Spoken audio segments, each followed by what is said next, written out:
welcome to Hometown Happenings. I'm Carol McCarthy with Rick Floating here at Sound Shop. He, along with his wife Barb, are closing shop in downtown Detroit Lakes after 3 decades in the area. 3 decades plus. All right, so let's talk a little bit about, first, Rick, how did you get into the record store business?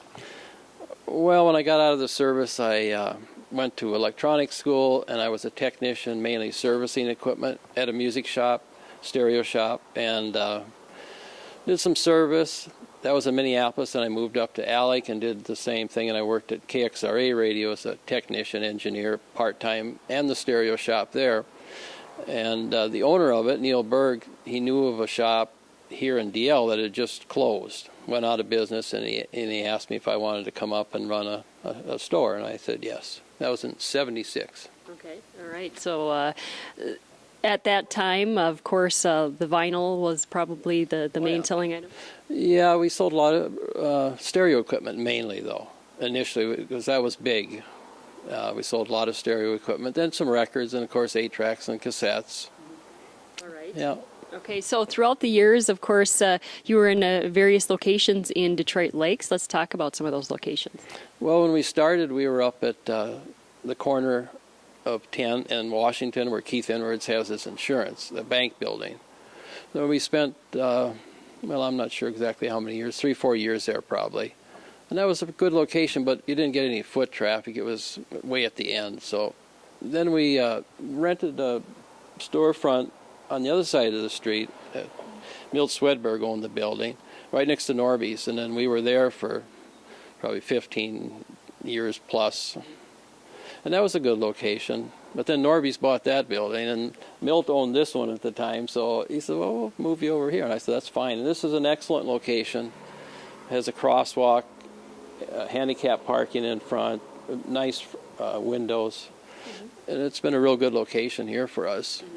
Well, and the fact that Detroit Lakes has a record store, you know, that was just another perk to living in this community, I think, because not too many communities have their own record store. Right. Well, that's true.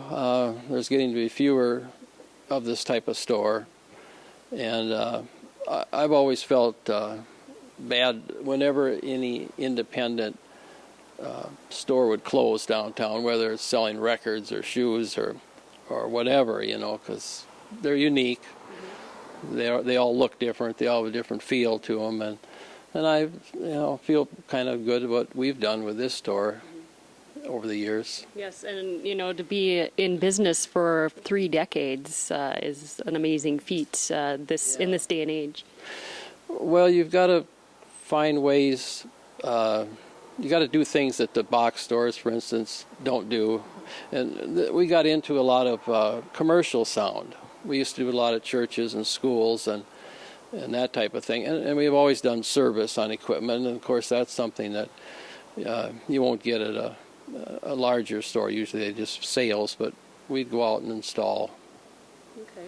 All right. So being in downtown, you know, in Detroit Lakes with a record store and sound service, you know, do you have any stories or any people that kind of stick out in your mind throughout the decades? You know, any famous people have walked into your store? No, not really. The only one that everybody would know. And when I first came up here, I didn't realize that Bobby V had a connection here in town. So one day I didn't recognize him. He came in. I was at the corner up here then.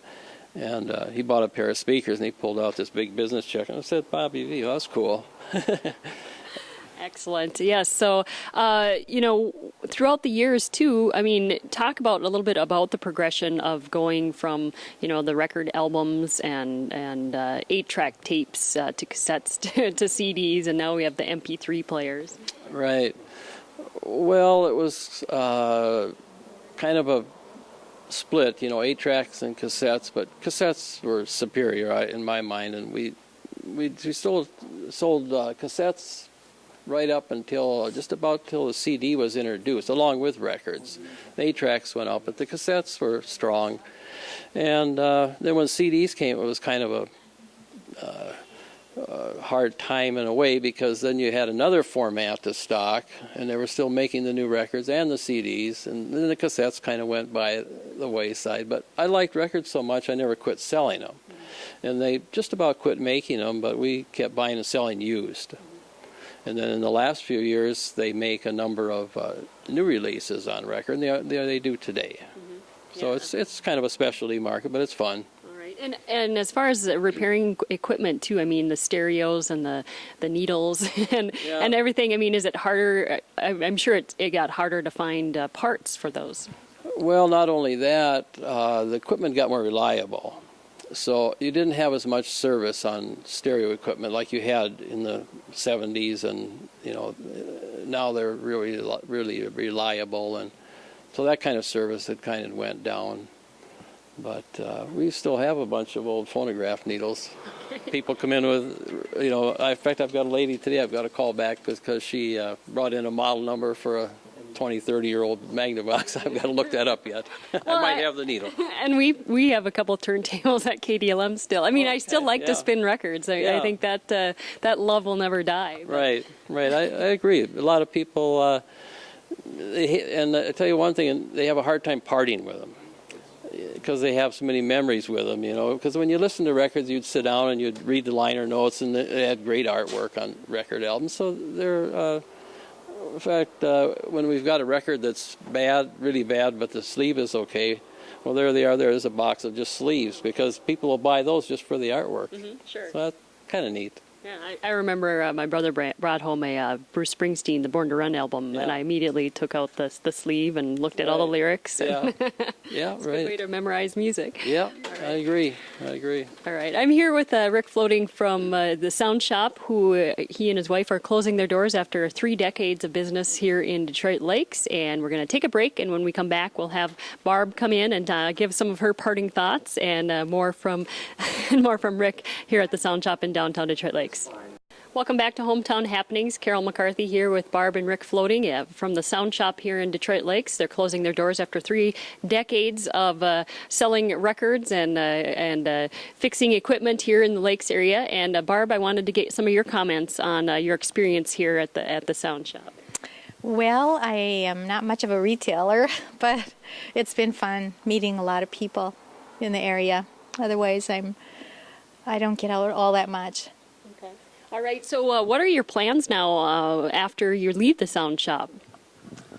Well, I've got motorcycles to ride and fix, and gardening and reading and fishing, and I'll probably do a little repair. Okay. Yeah, and Barb, she's going to do some video and audio transferring. We've done a lot of that here too. Okay. So we can do some of that at home, and Barb's a reader, and we've got cats to take care of. Okay, excellent. Does that sound pretty good to you, Barb? That sounds really good, and I'll keep Rick really busy. Okay, excellent. Well, I know we're definitely going to miss the presence of the Sound Shop. Did anybody ever inquire, or was it ever in the plan to sell to somebody else the record shop, or it's just not in the future of, Well, more of them are going out than coming in. It would have to be redone.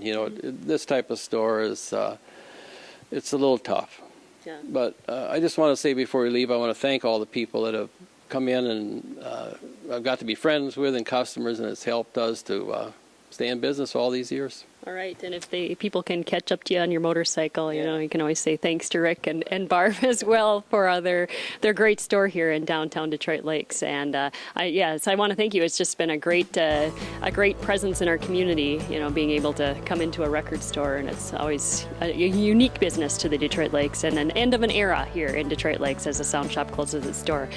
With the Rick and Barb Floating, I'm Carol McCarthy, TV3 Hometown Happenings.